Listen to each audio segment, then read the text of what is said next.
Products जो है इनका बायकाट किया जाए। वो ये बायकाट क्या है? नबी के नाम के ऊपर वालिदैन कुर्बान है, नबी के नाम पे औलादे कुर्बान है, नबी के नाम पे जहान कुर्बान है। क्यों? क्योंकि बंदा उस वक्त तक मोमिन हो ही नहीं सकता। ला युमिनु अहदुकुम हत्ता अकूना अहब्बा इलैहि मिन वालिदिही व वलदिही वन्नास अजमाइन। जो हर शय से बढ़कर मदीने वाले से प्यार न करे वो मोमिन हो ही नहीं सकता। हम मोमिन है, मोमिन है, नबी के नाम पर जान का जहान भी कुर्बान है।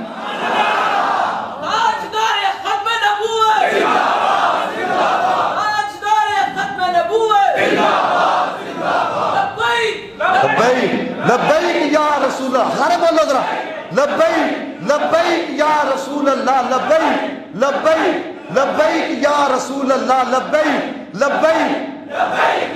इन लोगों को ये लोग किसी गलत फहमी का ख्याल है। ये पैगाम बड़ी दूर तक जाता है।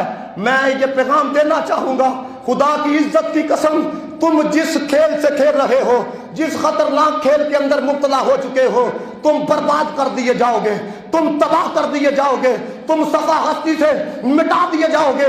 रहेगा यूं ही उनका चर्चा रहेगा, रहेगा यूं ही उनका चर्चा रहेगा। परे खाक हो जाएं जल जाने वाले, कैसे समझेंगे तेरी शान जमाने वाले। खुद मिटेंगे वो तेरा नाम मिटाने वाले। अरे आसमान के नीचे अर्शे मुअल्ला से भी नाजुक कोई जगह है तो मुस्तफा की बारगाह है, वो मदीने वाले की बारगाह है। जिसने इस बारगाह का अदब नहीं किया उसको अबू जहल बना दिया गया, जिसने इस बारगाह का अदब किया उसको सिद्दीक़ अकबर बना दिया गया। मुझे बताओ, अबू जहल की कब्र का भी किसी को पता है? लेकिन सिद्दीक कल भी मुस्तफा के साथ था, आज भी मुस्तफा के साथ है।